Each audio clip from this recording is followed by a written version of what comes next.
चलते हैं बच्चों क्वेश्चन नंबर 10, और यहाँ पर एक बच्चों बहुत प्यारा सा क्वेश्चन दिया हुआ है और ये इलेक्ट्रिक फ्लक्स से रिलेटेड है।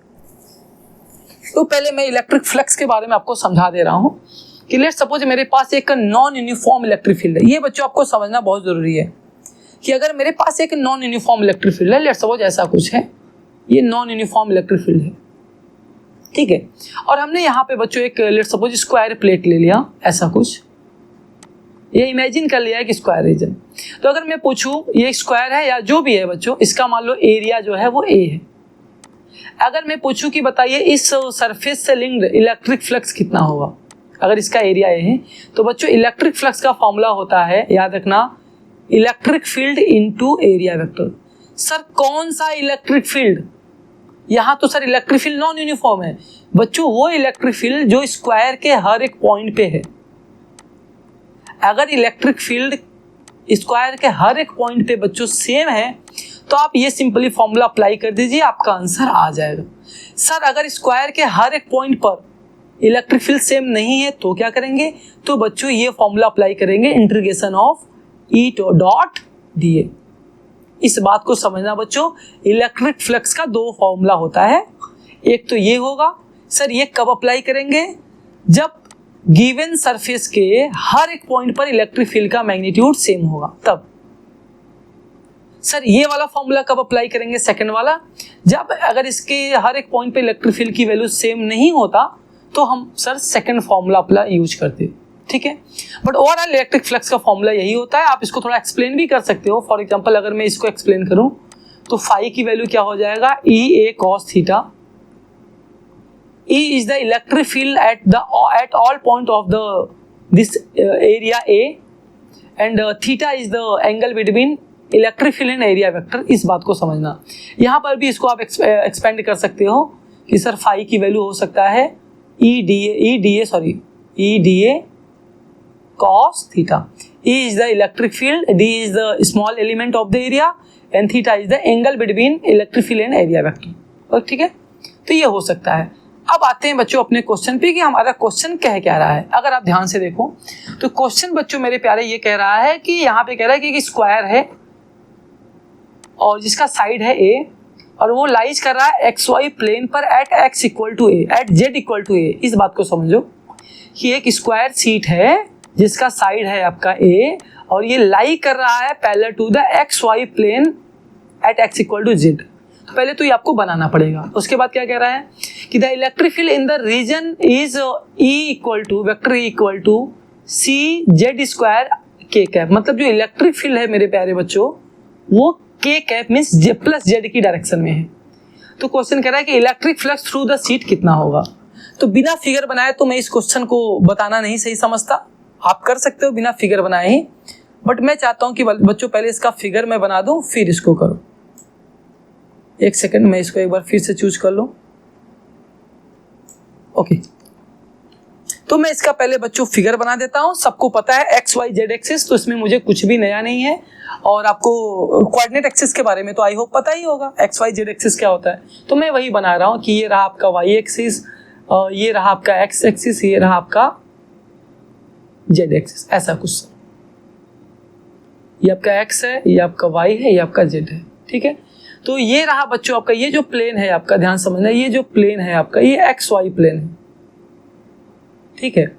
बट ये जो एक्स वाई प्लेन है ये कहाँ पे है? सर ये जेड इक्वल टू 0 पे है ना। बट हमें क्वेश्चन में कहाँ बोला है एक्स वाई प्लेन लेने के लिए? जेड इक्वल टू ए पर। तो ये आपका यहाँ पे जेड की वैल्यू 0 है, तो यहाँ कुछ जेड की वैल्यू लेट सपोज ए है ना। तो ये रहा आपका एक्स वाई प्लेन। मैं यहाँ पे बना देता हूँ एकदम सेम टू सेम, इसी के पैरेलल बनेगा जो पहला बना हुआ है, इसी के पैरेलल बनेगा बच्चों। ये रहा मेरे प्यारे बच्चों आपका X Y plane at Z equal to A. ये रहा मेरे प्यारे बच्चों आपका प्लेन, वो सीट जो आपको चाहिए है। ये कहाँ बना है? एट, मैं यहाँ पे लिख दे रहा हूँ एट 0 0 ए, यहाँ पे बच्चों आपका बना हुआ है। मीन्स इस प्लेन के हर एक पॉइंट पर जो जेड कोऑर्डिनेट होगा बच्चों उसकी वैल्यू ए होगा। इस बात को समझिए। तो ये जो हमने प्रीवियस वाला बनाया हुआ है इसको बनाने की जरूरत नहीं है, ये बस समझाने के लिए था। ये जो बच्चों हमने बनाया हुआ था ये सिर्फ समझाने के लिए था कि एक्स वाई प्लेन आप एक्स इक्वल टू 0 पे मत ले लेना मेरे प्यारे बच्चों, सॉरी मुझे कोई बात नहीं, फिर से बनाना पड़ जाएगा।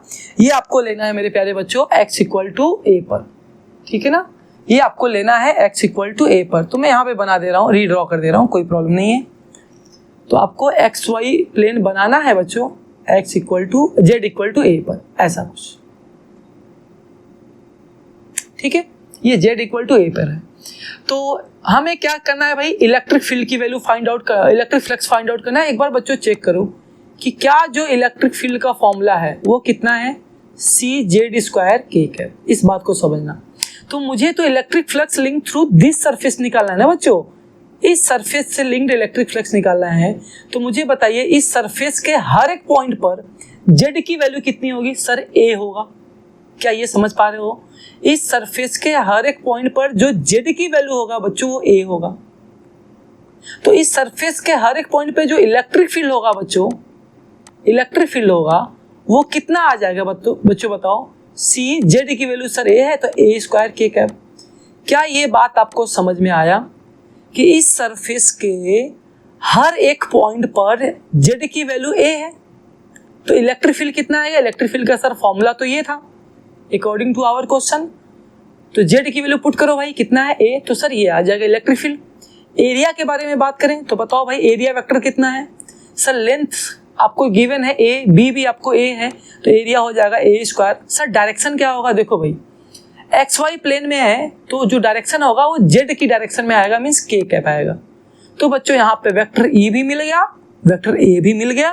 तो अब आप इलेक्ट्रिक फ्लक्स बहुत ही इजीली कैलकुलेट कर सकते हैं, जो मैंने फॉर्मूला बताया E.A से। तो क्या हो जाएगा भाई, CA² k cap dot A² k cap, sorry okay. तो k cap dot k cap बच्चों 1 आ जाएगा, क्या आ जाएगा, CA⁴, this is your answer. इसको कोई ऐसा भी ले सकता है A⁴ इंटू C, तो कोई प्रॉब्लम नहीं है, दोनों ऑप्शन आपका सही है, ठीक है। कुछ लोग कहेंगे सर ये नॉन यूनिफॉर्म इलेक्ट्रिक फील्ड है, क्योंकि इलेक्ट्रिक फील्ड की वैल्यू पोजीशन के साथ चेंज हो रही है, तो क्या हम ये फॉर्मूला अप्लाई नहीं कर सकते? बच्चों मैं आपको यही समझा रहा हूँ कि आपको यहाँ पर E is the electric field at the all point of the surface. क्या सरफेस के ये जो गिवन सरफेस है, क्या इसके हर एक पॉइंट पर इलेक्ट्रिक फील्ड की वैल्यू सेम है? आंसर है यस, क्योंकि इलेक्ट्रिक फील्ड सिर्फ और सिर्फ Z कोऑर्डिनेट के ऊपर डिपेंड कर रहा है। और ये जो XY प्लेन है इसके हर एक पॉइंट पर Z कोऑर्डिनेट की वैल्यू बच्चों कितना है, A है ना, ये आपका A है। तो सर बिल्कुल इस सरफेस के हर एक पॉइंट पर इलेक्ट्रिक फील्ड की वैल्यू सेम है, तो आप ये वाला फॉर्मूला अप्लाई कर सकते हैं। अगर इस सरफेस के हर एक पॉइंट पर इलेक्ट्रिक फील्ड की वैल्यू सेम नहीं होता तो आप ये फॉर्मूला अप्लाई नहीं कर सकते, ठीक है। तो ये आपका ऑप्शन सही हो जाएगा। चेक करते हैं, ऑप्शन नंबर 1 ही करेक्ट है, ऑप्शन नंबर बी आपका इनकरेक्ट, सी इनकरेक्ट, डी इनकरेक्ट। तो ऑप्शन ए बच्चों, मेरे प्यारे बच्चों, आपका ए सही हो गया। आई होप मेरे प्यारे बच्चों की ये आपको क्वेश्चन समझ में आया हो, इसका आंसर समझ में आया हो। ये 2022 का क्वेश्चन है, मैंने सारा PYQs करा रहा हूँ बच्चों, एक भी आपको अच्छा PYQs कराऊंगा या जो सैंपल पेपर में क्वेश्चन गिवन है जिसको बोर्ड में आने का चांस है, सिर्फ वही कराऊंगा इस सीरीज में। आगे आने वाले सीरीज में हो सकता है मैं NCERT एग्जाम्पलर का क्वेश्चन करा दूं, है ना, बट अभी फिलहाल में हम PYQs पे फोकस कर रहे हैं, वो भी PYQs में MCQ पे। मैं PYQs में एसेशन और reason, assertion and reason, case based study, 1 marks, 2 marks, 3 marks, 5 marks, 4 marks, सारा क्वेश्चन कराएंगे। बट अभी हम टारगेट कर रहे हैं बच्चों MCQ के। अगर अच्छा रिस्पॉन्स आया आप लोग की तरफ से, अच्छे मुझे कमेंट आए कि सर इस समय सीरीज की ज़रूरत है, तो बच्चों मैं इसको आगे भी कंटिन्यू करूंगा। और मैं बता दूं कि यहाँ पर हमारे पास सिर्फ 10-5 MCQ नहीं है PYQs में, मेरे पास अराउंड 50 MCQs हैं। चैप्टर 1 की मैं बात बता रहा हूँ, 50+ MCQ हैं। जब आप काउंट करोगे मेरे प्यारे बच्चों तो आपको 50+ MCQ मिलेगा PYQs में। और मुझे नहीं लगता है कि YouTube पे शायद ही किसी ने 50+ MCQ PYQs कराया हो एक सिंगल 1 शॉट में, है ना। अगर कराया होगा तो अच्छी बात है, बट मैं भी वही चीज़ करा रहा हूँ, तो अगर करा रहे हैं तो बहुत अच्छी बात है बच्चों। आप इसको ज़रूर अवेल कीजिए, ये फ्री ऑफ कॉस्ट है, ज़रूर आप इसका एडवांटेज लीजिए। आप इसको फ्री में है, इसलिए आप इसको ऐसे मत कहिए कि हम इसको नहीं पढ़ेंगे या हम नहीं करेंगे, क्या मतलब है, फ्री में है, ख़राब है, ऐसा वैसा। बच्चों सारा का सारा क्वेश्चन आपको यहीं मिल जाएगा, आपको किसी भी अनदर वीडियो पे जाने की ज़रूरत नहीं है। जितना भी MCQ बच्चों PYQs, इंपॉर्टेंट PYQs है, मैं सारा यहीं पे करा दूंगा आपको, इसी वीडियो में करा दूंगा, इसी सीरीज में करा दूंगा। आपको कहीं भी अनदर जाने की जरूरत नहीं है। तो चलिए बच्चों अब चलते हैं अपने नेक्स्ट क्वेश्चन की तरफ।